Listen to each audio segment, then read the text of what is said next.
All right, folks, Mark here again.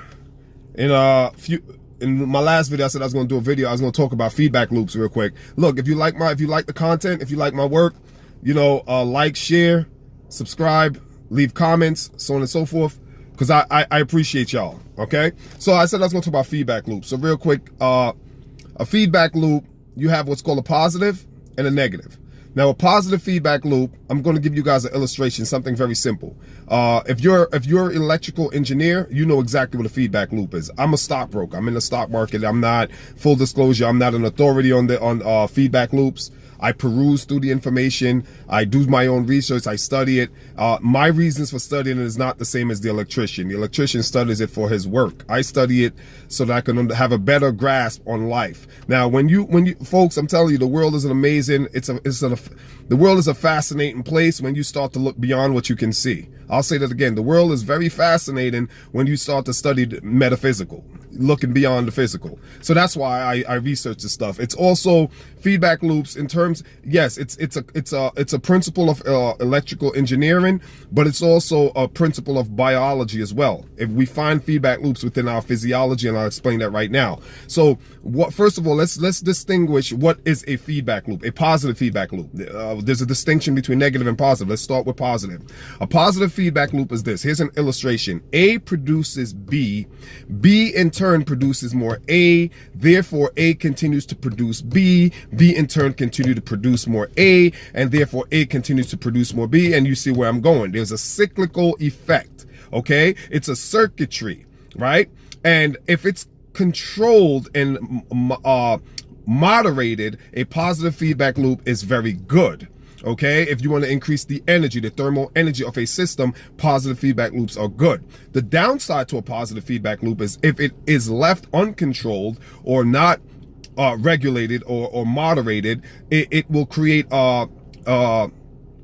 exponential growth because it increases the input, right? So it increases the input. And if it's not modified or regulated, then it can have exponential growth. It can create excessive oscillations, which means ups and downs. It can create chaotic behavior within a system, ultimately collapsing what's called equilibrium. Okay, so every system desires to be at equilibrium, dynamic equilibrium, equilibrium, however you want to pronounce it. So a positive feedback loop can disturb the equilibrium of a system. That's a positive feedback loop. Now, a negative feedback loop, on the other hand, tends to offset a positive feedback loop. A negative feedback loop senses the disturbance within a system and reduces and or cuts off the effect of the positive feedback loop. So in other words, A produces B, B continue to produce A, and this happens to a point where the product becomes too much for the system, the product that is being created. Negative feedback loop would be a factor or something that instrument that is in place that senses the overproduction of the positive feedback loop, trips some kind of wire that will prohibit or restrict or reduce the effects of the positive feedback loop. So that's what the negative feedback loop does. A negative feedback loop senses the overproduction of input, and then it trips a wire that stops the effects of a positive feedback loops. Therefore, it brings what's called homeostasis or equilibrium to a system.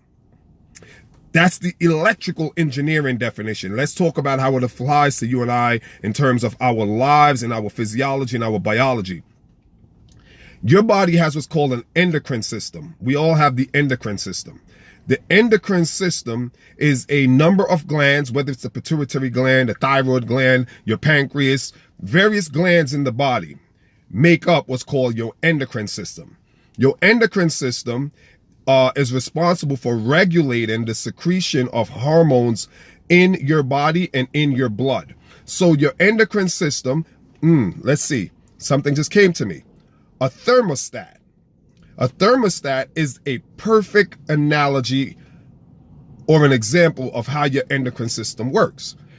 A thermostat in a room or in a system senses, it has a preset number right? Temperature. So you set the temperature for, let's say you want the room to remain, or you want the system, or you want the body to stay at, let's say, 40 degrees. The thermostat will sense that if that preset temperature of 40 degrees, if the room or the system falls below 40 degrees, the thermostat will turn on the heat to bring that temperature in that room back to 40. Once it gets back to 40, the thermostat will shut itself down. If the temperature of the room goes to 50, the thermostat will turn on a cooling system to bring the temperature from 50 back to 40. And once the system gets, or the room or the body reaches the preset number of 40, the thermostat turns itself off once the room reaches that preset number. That's how your endocrine system works. It senses the temperature in your body and it secretes certain hormones to bring your body to what's called homeostasis. And homeostasis means balance or equilibrium. So this is how the endocrine system works. Now, that would be considered a negative feedback loop because your body, the endocrine system, senses that the body is not in what's called dynamic equilibrium, or again, homeostasis, and it will either secrete certain hormones or prevent the secretion of certain hormones to bring your body back to a preset temperature, your body's natural temperature. That's how the endocrine system is analogous to a thermostat, as contrasting a thermometer, which only reads or sense the temperature in the room. A thermometer is only going to tell you the degrees of the room. It doesn't control or regulate the temperature. It just tells you the temperature in that room. So a thermostat is analogous to the endocrine system, and both are examples of how a negative feedback loop works. So a negative feedback loop is very constructive in this sense that it tends to ultimately bring balance to your life, balance to your physiology, balance to your biology. But here is how it works now. Here's how a positive feedback loop outside of our physiology, how it affects us in terms of our interaction, relationship wise. And I find myself a victim of the positive feedback loop. In a lot of times, I've realized that I've been a victim of positive feedback loop. And when I explain this to you, you're probably going to go, Eureka, I've been a victim of this to myself. Now, I explained to you a positive feedback loop is A produces B, which in turn produces more A. A continues to produce more B, which in turn continues to produce more A. That's what happens when you argue with your woman. Because I get into that.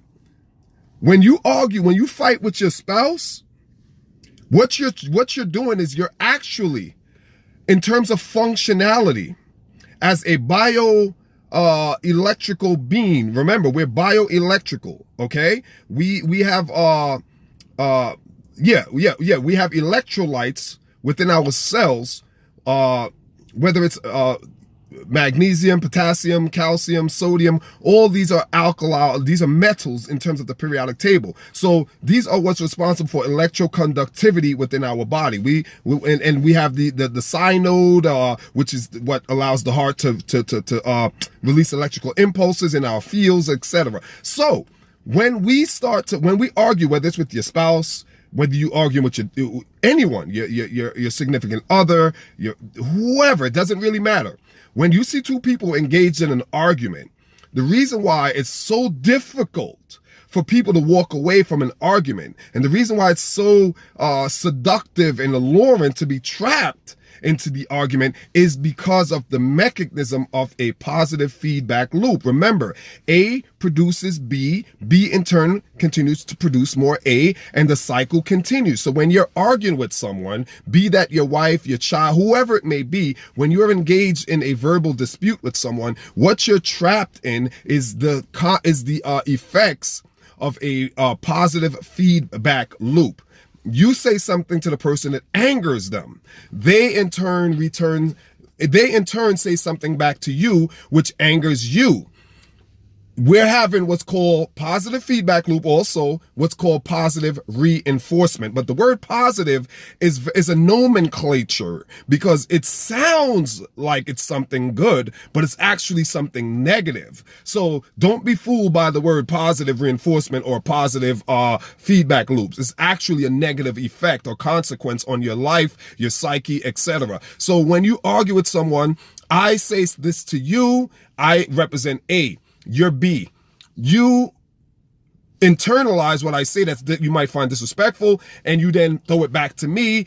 I internalize it, I throw it back to you, you internalize, you throw, and we are stuck in what's called a positive feedback loop. A produces B, B in turn produces A continues to produce B, B in turn, and as simple as this may sound, this has such a dynamical effect on us as a species, because, you know, I find sometimes something will happen in my relationship, and me and my partner will get into a fight, we'll get into a verbal dispute, and I lose all sense of the laws of feedback loops. And when I stop and become conscious and aware, I realize, okay, we're never going to stop this arguing, because we are products, we are elements of the universe, and we follow these same scientific laws that govern our behavior. Now, the only way to stop the feedback loop effect is to understand the negative feedback loop, how the negative feedback loop is something that trips the wire so that the positive feedback loop can end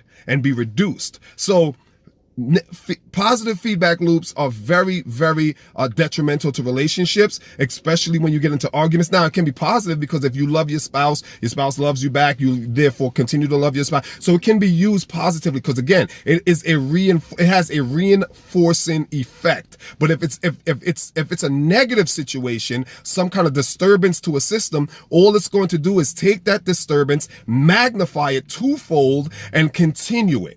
So it's going to take the disturbance between you and your spouse, it's going to magnify it, and then it's going to has a continuous effect by reinforcing that effect, and then we're trapped in this feedback loop.